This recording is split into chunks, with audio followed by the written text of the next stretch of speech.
Hello and welcome, Kash Khera, co-founder and COO of Simply Fresh. Thank you so much for joining me on this episode of Convenience Talks.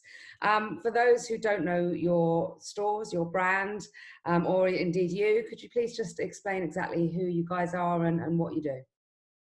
Yeah, so thanks for having me. You've been looking forward to the invite for a while.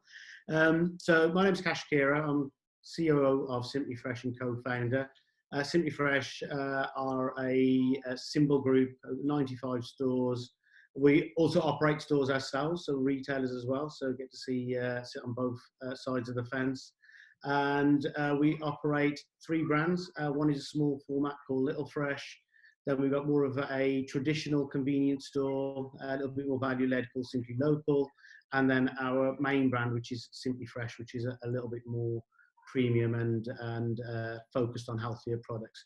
And we also last year launched our first food hall, and we've got further plans to open more of those in the near future. Brilliant. Thank you very much for that overview, Kash.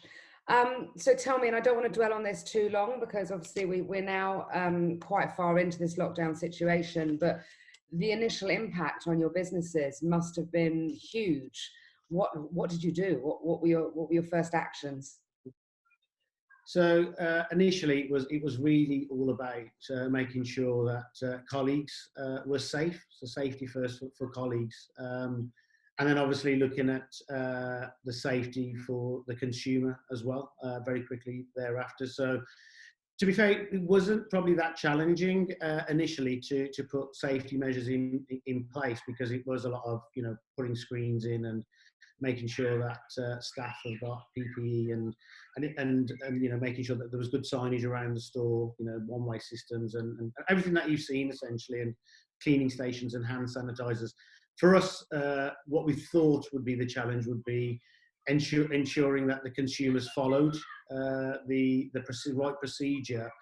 But pleasantly surprised, I think consumers have adapted to the new way of shopping in a convenience or a supermarket very well, and they essentially adapted very well to that. Number of stores we had that closed, that were on train stations and tube stations had to close. So Transport for London said that they weren't safe, that they had to close those sites. And a couple of train station sites that were just not busy enough that we closed. We've got a number of stores in central London that closed out around office and workspace environment, and one in Manchester that was just outside the train station that was heavily used by, it was about 4,000 office workers in that area, and that closed as well. So okay, and so where do you think you are now as a business? What have been the sort of major adaptations, other than the safety side of things, of course, but the major adaptations that you've made as a business?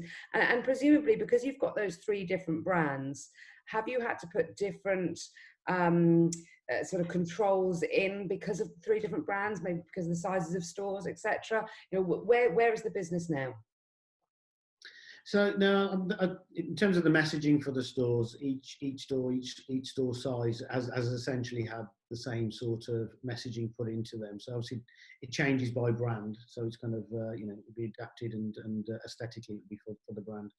But no. So each store, it's about controlling the amount of people that go in and making sure that the staff and colleagues are safe. I suppose quite quickly we went from a business, in the convenience sector, it's always customer is king, and there needs to be a major focus on the consumer and making sure they get the best service. I think very quickly we turned into more of a colleague business initially. So our messaging was more to colleagues to make sure that you're safe first, because you're putting yourself on the front line, and we need to take a lot of care and make sure that they're looking after themselves first before they're serving the consumer. Yes, we want to keep the consumer safe, but the consumer's potentially in the store for a small amount of time, and they need to follow the procedure that we've put in place. But essentially, it was very much about colleagues and making sure colleagues were remaining safe at all times. Okay, and have you, and speaking about the customer and the shopper, have you seen a change in how the shopper is shopping your store, other than the obvious safety measures and other than the fact they're probably in and out a lot quicker than before.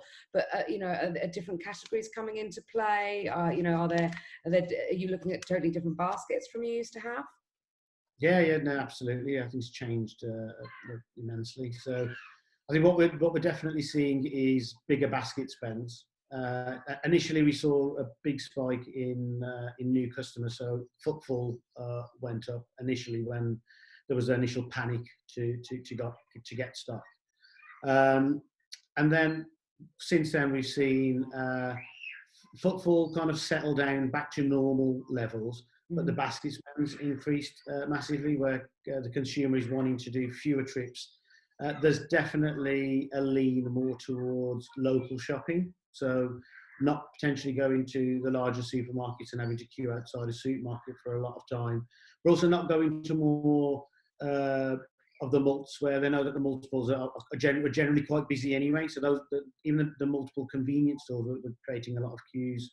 So I think there's probably been a little bit of a leveling off of the customer spread, where customers are potentially using more local convenience stores and potentially going to the mults, because it is about trying to keep your shelves full as well. And if you've got a busier store, it's quite difficult to close up aisles and fill your stores up safely as well. So yeah, so I think customers have naturally kind of spread out a little bit more. Okay. And in terms of categories, so I think the other question was like, have you seen any? You know, it's probably easier to say which categories we haven't seen much of an increase in, rather than the categories that we have seen increase in, because across the board we've seen a massive increase, up to 500-600% in certain categories of growth in sales.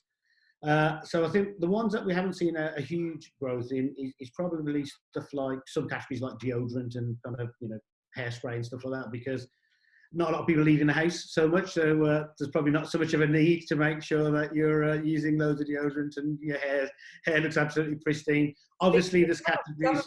Some of us are still keeping up standards. Yeah. Not me, obviously, but yeah, there's definitely, you know, obviously, like, but within that health and beauty category, like hand cleaners and kind of clean self hygiene has obviously rocketed, and you know, in the absence of hand gel and gels and stuff, you know, people are using, you know, whatever they can kind of get their hands on to wash their hands. And I think stuff like pet food, we haven't seen a massive spike in, probably a little bit of a spike in stuff like pet food, not a huge growth sector, and probably tobacco seen a slight growth. But again, you know, because people are not going to work, and the ones that were smoking are probably smoking more at home now than obviously they would be going out to smoke. But across the board, we've seen obviously, you know, in a huge growth in BWS, where people are definitely drinking more, not just on the weekend. And you know, obviously with pubs and restaurants closed, you know, they're drinking more at home anyway. So, you know, a massive increase in produce and fresh meat. And then obviously a lot of the pantry items that you'd be expecting, like your tinned goods, where people are probably keeping those products at home for, you know, just in case they can't get out, or if they can't get a fresh product, they'll be reverting to that. So they're probably the store cupboard stuff. They've probably stored stuff there away for, you know, if there's any more shortages. And then, you know, even across the frozen categories, where people have got if they've got the freezer space, they'll be stocking up on that in case, you know, they can't get the fresh equivalent. They'll be probably leaning more towards that as an option as well.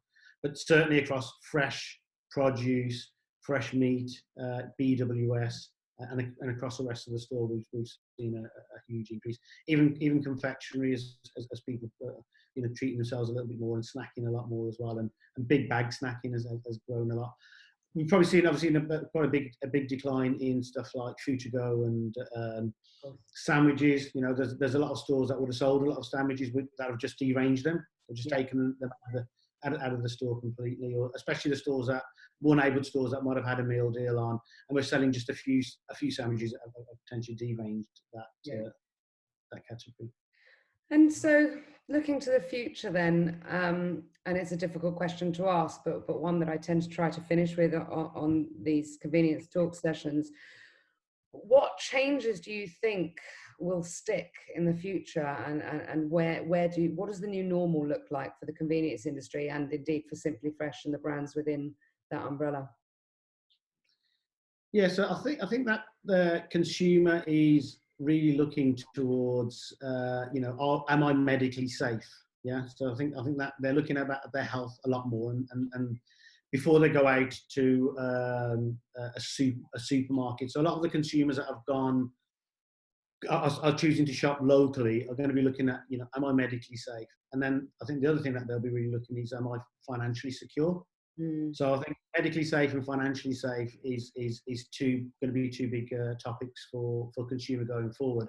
So they're going to be looking at the environment that they're shopping in. Is it a safe environment? Do they feel safe in that environment? And I think out of this is going to be a lot more mental health problems coming out the back of at the back of the pandemic, where people are going to not feel safe for a long time.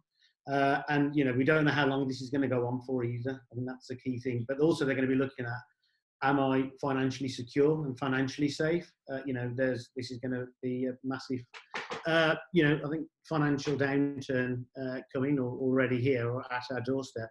So they're going to be looking more for value as well. Mm. So I think out of that as well is they're going to be looking at probably not experimenting as much as they were previously. I think this is a very exciting sector before with NPD and looking at how to, how to bring more excitement into the store. I think consumers are going to be looking for more consistency, more safety in their options in terms of what they choose for brands. I think yesterday Twitter announced that globally they were telling all of their staff to work from home for the rest of their lives if they chose to. Yeah. So I think that what we'll see is that although we'll see a slow return to office and working back in office space, I feel the probably number that you'll only probably see 60-70% of workforce going back into an office environment. So again, that brings good, there'll be a lot more people based at home. So again, shopping locally, I think will be a big thing. And that'll have impact on range, of course, especially when you're looking at any kind of city or town centre convenience stores. Yeah, absolutely. Obviously, we've already seen a big move towards a cashless society. We saw that gradually, and that's just going to leapfrog now. Where we'd have a traditional convenience store would have potentially have been still over 50% cash against card in a more neighbourhood setting, where that's gone right up to 90%. Card and probably only about 10 to 12 to up to maximum 15% cash. Yeah. I think that's here to stay, because I think that a lot of people probably didn't want to do contactless because they, in these more neighbourhood locations, whether either they didn't trust it or they didn't feel that comfortable with the technology of, phone payments and stuff.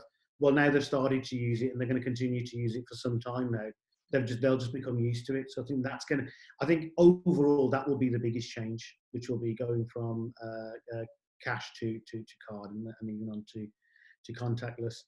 A lot of retailers are doing delivery, and I think that will continue. I think that it will tail off a little bit as per consumer goes back to their usual options of having a more sophisticated device or online shopping. But I think a lot of consumers will get used to just the simpler format that the independent retailers are using, simple forms, and they'll get to trust that and use that more so as well in the near future. So I think overall there's going to be a lot of change, and I think that how do we adapt our stores to that change and to that changing environment?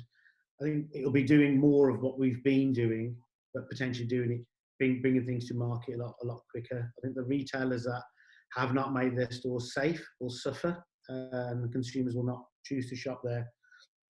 I think consumers that are kind of looking at more fresh ranges and kind of looking at more eating from home and cooking, I think those will be the retailers that will be the overall winners in all of this. Brilliant. Well, it sounds like you're quite optimistic for the future then. I mean, obviously, for the retailers that have made the changes and for the retailers that listen to what consumers want, am I right in assuming that the optimism is there for this sector as a whole? Yeah, I think it is. I think that there is going to be a price war coming. We know that when there's an economic downturn, that there will be a price war, and it'll be quite savage out there. But what we also know is that we will never win a price war in the convenience sector. So I think that we need to focus on our strengths, which is about localism. I think that whilst the supply chain wobbled, a lot of retailers made some good local connections with local suppliers. And I know a lot of our stores where they've got, even down to ready meals. We've got in the Midlands, there's a curry supply that a lot of our retailers use, and we've gone in and said, like, this is restaurant quality curry with a kingfisher or another beer, and there's a meal deal there. Dining in, eating in. We know that restaurant trade is going to suffer on the back of the pandemic, and a lot of places won't open. So it's now is the time to get these things into the mindset of the consumer, to say that stay at home, stay safe, and have a beer and a curry. Well, I think that's the absolute perfect place for us to finish this interview. Kash, thank you so much for your time, and I really hope to see you on the other side of this. Hopefully when I'm showing you some properties in Nunhead in South East London that I'd like you to open up as Simply Fresh, like I've been nagging you for years. We'll be Thanks there. so much for your time. Yeah, thank you. Thanks.